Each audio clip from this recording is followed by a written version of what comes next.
And now a reading from the Hebrew Scriptures in Isaiah. For I am about to create new heavens and a new earth. The former things shall not be remembered or come to mind, but be glad and rejoice forever in what I am creating. For I am about to create Jerusalem as a joy and its people as a delight. I will rejoice in Jerusalem and delight in my people. No more shall the sound of weeping be heard in it, or the cry of distress.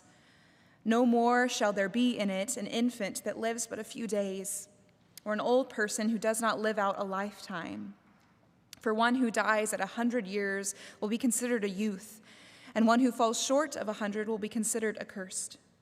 They shall build houses and inhabit them. They shall plant vineyards and eat their fruit. They shall not build and another inhabit. They shall not plant and another eat, for like the days of a tree shall the days of my people be, and my chosen shall long enjoy the work of their hands. They shall not labor in vain or bear children for calamity, for they shall be offspring blessed by the Lord, and their descendants as well. Before they call, I will answer. While they are yet speaking, I will hear. The wolf and the lamb shall feed together.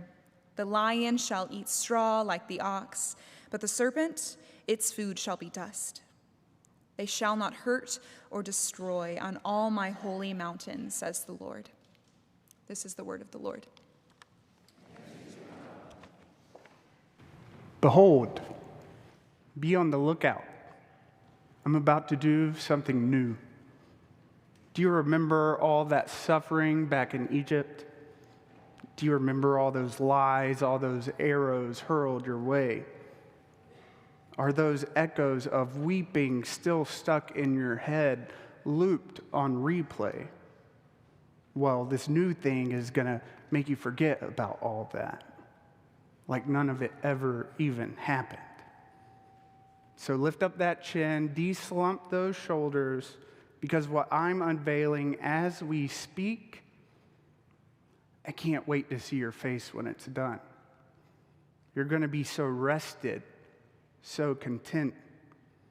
You wouldn't believe the peace, the unthreatened wholeness you're about to experience. Or at least that's what God said. At least that's what God promised to Israel through the prophet Isaiah. But for those traumatized by generations of violence and oppression, for those whose history had been scarred by slavery, for those who had been too beaten down to ever find reasons good enough to look up, receiving such hopeful news would be hard. Believing such glad, good promises, all while returning to a homeland still in disrepair, would be near impossible. Because with today's passage, we're not looking at Israel's first or fourth or even ninth promise. From its earliest inception, Israel was always a people in transition, always moving through history, called onward and upward by the promises of God, by divine promises of peace and security, of provision and tabernacle. From Abraham's hometown to an uncertain destination, from nomadic clans to Egyptian oppression, from that oppression to mountainous terrain, all before another 40-year lap around the desert. Then into a land God promised them through different modes of government and styles of politics toward the permanent centralization of the temple. A site capable of hosting the very glory, the very presence of God. And wouldn't you know it, from that glorious moment back to uncertainty, back to domination by godless neighbors who are stronger, more advanced, back to being held captive by those armed with state-of-the-art weaponry and sadistic strategies. The people of God were taken into exile, forced to live under conditions set by those that they knew were fundamentally God-opposed. I mean, by the point of the story we find ourselves at today, Israel had to have emerald status with U-Haul, or at least a punch card with their local therapist. Because the speaker is addressing the people still unpacking from yet another move, back home from exile to the land God promised them. And despite God's grand promises of new creation or the end of memory, I don't see Israel jumping at the bit to celebrate. They probably just needed a moment to catch their breath. Sure, returning from exile was a big deal, but still, I bet the citizens of Jerusalem praised God cautiously, keeping one eye on the city gate. I bet they reacted the same way, and forgive my pronunciation, Svetlana Horbunova did this weekend when Ukrainian forces took back control of Kherson. A reporter from the New York Times was on the ground as Russian forces fled, and in the city square, he watched Ukrainian soldiers arrive on the scene, greeted by hugs and handshakes and grateful chants from complete strangers. Blaring music and incessant horn honking filled the streets. People gathered to yell into the dark of night, "Kherson is Ukraine," before breaking into their national anthem through tears of relief. But Svetlana, a local hairdresser, she kept her eyes peeled for retaliation. Though overjoyed at the prospect of peace, of liberation from oppression, she reminded the reporter, everybody expects something from the Russians. Everyone here is afraid. Waiting for the other shoe to drop, but unable to stop themselves from celebrating that the first shoe even exists in the first place. Living in fear of retaliation, but unable to contain defiantly joyful shouts of victory. Kherson is Ukraine. Kherson is Ukraine. And that's exactly how I picture the audience of today's passage. I imagine Isaiah's encouraging words landed in places deformed by the weight of intergenerational trauma, brought on by experiences of insecurity. I picture the people tending to wounds, those literal and metaphorical, as the prophet spoke of triumphant, healing hope. Words that they once longed to hear, but now found difficult to trust.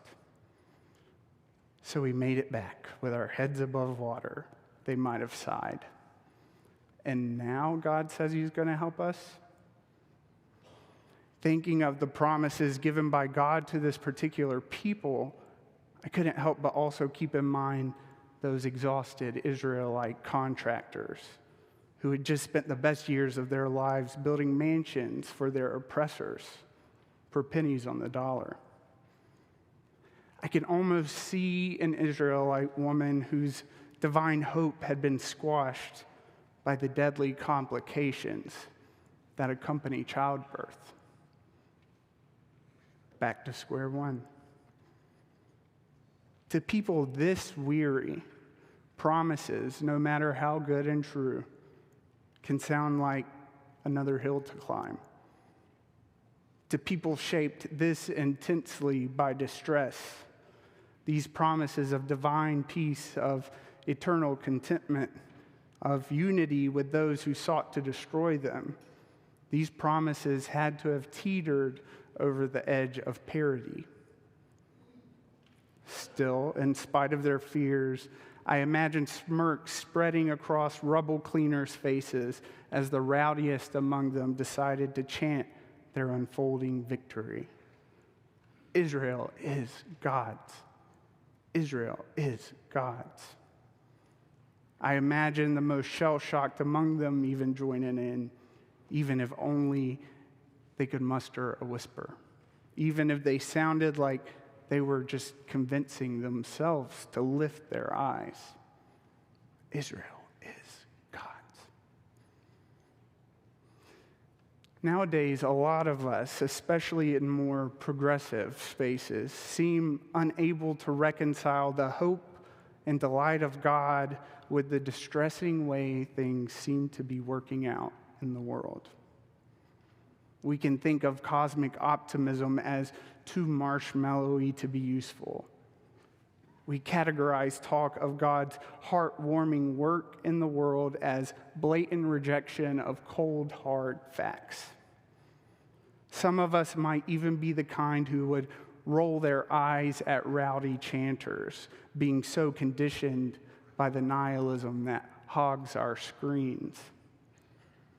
Others of us are so conditioned by death and despair that whispers of the hope of life, mention of resurrection possibility, frustrates us to no end. So now you want to show up, God? Where have you been all this time? And that's understandable. Though we might not come from war-torn villages or recently ransacked seaports, we all still carry legitimate experiences of disappointment, of violence, both threatened and committed, of unexpected moves and life-threatening diagnoses. Many of us at this very moment wade through losses that feel deep enough to drown us. Others carry weights that keep our sight lines aimed groundward. But what if, just maybe, these experiences serve to underscore God's good character and work instead of disproving them? What if those places where we've been broken the most were the very places that God is at work in right now? Because what sense would hope make apart from seasons of despair? What meaning would resurrection even hold if death weren't first a reality? Really, what could the notion of peace even signify to those fully uneducated in war and division? Not that God caused these things or sent these wounds, don't hear that, please, but do hear that God promises still to heal us, to put us back together again so that we're not ultimately defined by this loss or death or even war. That same reporter I mentioned earlier also quoted Roman Lizinski. He's a member of Ukraine's parliament, and he serves in their naval forces. Beyond the sounds of celebration, Lizinski settled that the victory in Kherson shows the whole world that Ukraine can do it. He added that even Russian speakers came to the streets to greet Ukrainian soldiers upon their arrival. Lions and lambs resting together, appetites changed. I doubt it comes as a surprise to any of you that I don't have all the answers. As much as I love a neatly tied bow, that's not always in my power to effect. But I also know how unmatched all my own experiences of irrational loss and irreconcilable disappointment are when compared to the goodness and faithfulness and closeness of God. And I only know that because of the people who traced such goodness and faithfulness and closeness when I myself was unable to. It's not about me, but I stand here and can actually mean what I say only because of those around me bold enough to challenge me. Hey, behold, to dare me to be on the lookout for that new thing God is doing. Not out of some hollow hope, but out of intentional reflection, out of an honest desire to see God at work in my life, in the world. I only share this because that's exactly how God's promise in Isaiah starts. The NRSV translates it a bit differently, but it's there in the Hebrew, that inconvenient interjection, that annoying, hey you, that compels us to see with fresh eyes the journeys of our lives. As journeys ultimately mapped out to, by, and for the God who delights in us, who rejoices over you, who seeks to make those things that captured, manipulated, and wounded you a distant memory. It might feel weird to hear this kind of message, but we can't let any one group claim a monopoly on the immeasurable, creative, still at work, delightfully faithful love of God. If we're going to see these promises of peace come to pass in our own lifetimes, in our own community, it's our ultimate hope. Behold, be on the lookout. I'm doing something new.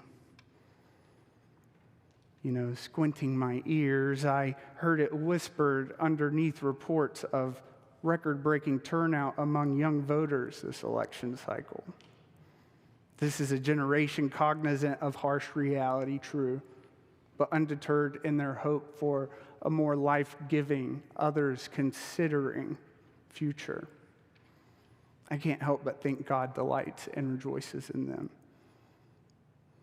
Lifting my head, sitting in the second row of the balcony last weekend, I beheld a new thing unfolding. Watching hundreds of my LGBTQ plus brothers and sisters worship God passionately and authentically, free from the fear of violent exclusion and ignorant disregard. Looking out, scanning the horizon, I know it's not all good news. But how would we know news is good if we had never heard any bad? So, friends, look around. God is doing something new, and the whisper is becoming a chant, and soon no one will be able to ignore it.